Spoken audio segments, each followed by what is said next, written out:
اگر آپ اس پہ غور کریں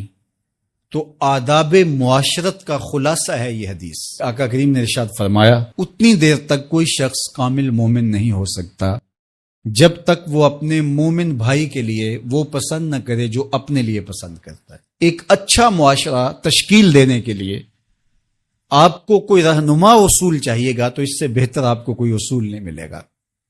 اپنے لیے بہرحال بندہ بہتر ہی چاہتا ہے، تو جب وہ اس مزاج میں ڈھل جائے کہ میں اپنے مومن بھائی کے لیے، اپنے معاشرے کے دوسرے افراد کے لیے بھی وہی چاہوں گا، تو پھر مجھے بتاؤ کہ معاشرے کے اندر پھیلتی ہوئی روحانی بیماریاں، حسد، حقد، بغض، کینہ، نفرت، ایک دوسرے کو نیچا دکھانا، تکبر، رعونت، غرور، یہ ساری چیزیں یہ کہیں آپ کو نظر بھی نہیں آئیں۔ صرف اسی حدیث کو اپنا امام بنا لیا جائے اور اپنا منشور حیات مان لیا جائے۔ محمد بن حنفیہ رضی اللہ تعالیٰ عنہ حضرت علی المرتضیٰ رضی اللہ تعالیٰ عنہ کے فرزند ہیں، لیکن حضرت سیدہ فاطمہ الزہرا سلام اللہ علیہا سے نہیں ہیں، اور حضرت امام حسن رضی اللہ تعالیٰ عنہ حضور علیہ الصلوۃ والسلام کے نواسے، تو بھائی آپس میں، تو دونوں میں کسی معاملے میں شکر رنجی ہو جاتی ہے۔ شکر رنجی جس رنج میں مٹھاس ہو، شکر ہو، میٹھی ناراضگی، کوئی بغض حسد پہ مشتمل ناراضگی نہیں۔ تو حضرت محمد بن حنفیہ ایک دن بیٹھے تو سوچا کہ وہ میرے عمر میں بھی بڑے بھائی ہیں، اور پھر دوسری بات یہ ہے کہ وہ رسول خدا کی بیٹی کے بیٹے ہیں، ان کا یہ اعزاز ہے، بہرحال مجھے تو یہ اعزاز نہیں ہے، پھر جوانان جنت کے سردار بھی ہیں،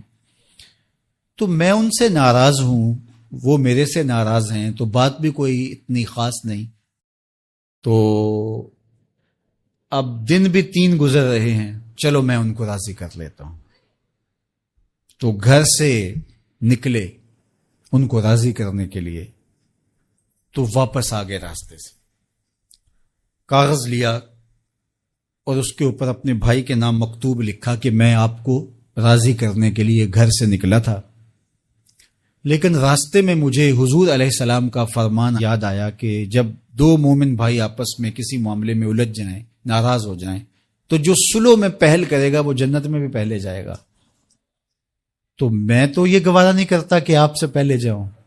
تو میں ناراض ہوں، آپ آئیں اور مجھے منائیں۔ تو حضرت امام حسن نے خط پڑھا اور مسکرانے لگے، اور آپ تیزی کے ساتھ تشریف لائے اور اپنے بھائی کو کہا اچھا مان جاؤ پھر، تو وہ مننے کے لیے تو پہلے ہی تیار تھے نا۔ تو جب آپ اپنے مومن بھائی کے لیے وہ پسند کریں گے جو اپنے لیے پسند کرتے ہیں، تو پھر زندگی گزارنے کا مزہ آنے لگے گا۔ نفس روکتا ہے یہ چیز میرے پاس ہے اس کے پاس نہ ہو، یہ اعزاز میرے پاس ہے اس کے پاس نہ ہو، اور اس کی ایک اپنی لذت ہے اور وہ مادی لذت ہے، اور ایک ہے باطن کی، روح کی لذت۔ تو روح کی لذت نفس کی لذت سے کہیں زیادہ اور کہیں دیر پا اور کہیں مختلف ہے۔ اس لیے جب آپ قربانی دیتے ہیں، ایثار کرتے ہیں یا کسی کو ترجیح دیتے ہیں، تو اس کی جو روحانی لذت ہے، آپ کو بھوک لگی ہوئی ہے، تو آپ کو ایک روٹی مل گئی ہے، تو آپ کو ایک ایسا شخص نظر آیا جو آپ سے بھی زیادہ بھوکا ہے، اور آپ کسی نمائش کے لیے نہیں، محض اللہ کے رضا کے لیے اس کو روٹی دے کر کے دیکھیں، خود بھوک کاٹ کے دیکھیں، وہ مرغن کھانوں میں سرور نہیں آئے گا جو اس بھوک میں لطف آپ کو آئے گا۔ تو حضور علیہ السلام کا یہ فرمان اپنے عمل کا حصہ بنا لیں، اور اپنے بھائیوں سے جو خونی رشتے سے جڑے ہوئے بھائی ہیں وہاں سے شروع ہو کر کے پورے معاشرے کے اندر اس کا عملی نفاذ کریں۔ آپ کو اتنا سرور آئے گا اور باطن میں اتنا نور آئے گا، اور اس قدر معاشرے میں خوبصورتی کی بنیاد پڑے گی۔ اور اگر ہم آج اس حدیث کو اپنے لیے خضر راہ بنا لیں تو یہ اس پہ عمل کرنا کوئی مشکل نہیں ہے۔ یہ آپ ابھی سے جب اٹھیں گے تو اپنے ساتھ والے کو ترجیح دے دیں گے کہ پہلے یہ گزر جائے، تو ابھی سے شروع ہو جائے گا یہ کام۔ تو یہ آپ گھر میں اپنے بچوں کے ساتھ، اپنی بیوی کے ساتھ، روزمرہ کی زندگی میں جہاں ملازمت کر رہے ہیں، کاروبار کر رہے ہیں، جن دوستوں کے ساتھ کھیل رہے ہیں حتیٰ کہ،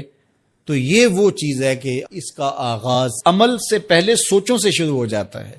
کہ آپ کسی کے لیے اچھا سوچنا شروع کرتے ہیں. جو اپنے لیے سوچتے ہیں وہ اپنے بھائی کے لیے بھی سوچیں. ہمارے بزرگ فرمایا کرتے تھے کہ کسی کے ساتھ دوستی کا ایک حق یہ بھی ہے کہ اس کی آخرت کے لیے سوچا جائے کہ یہ میرا دوست ہے تو دنیا میں میرے ساتھ ہے تو حشر میں بھی جنت میں میرے ساتھ ہو. تو اس کی ہدایت کے لیے اگر نماز نہیں پڑھتا تو اس کو نماز کی طرف لے کر آئیں. اگر اس کے معاملات کے اندر خرابیاں ہیں تو ان کو دور کرنے کی کوشش کریں اور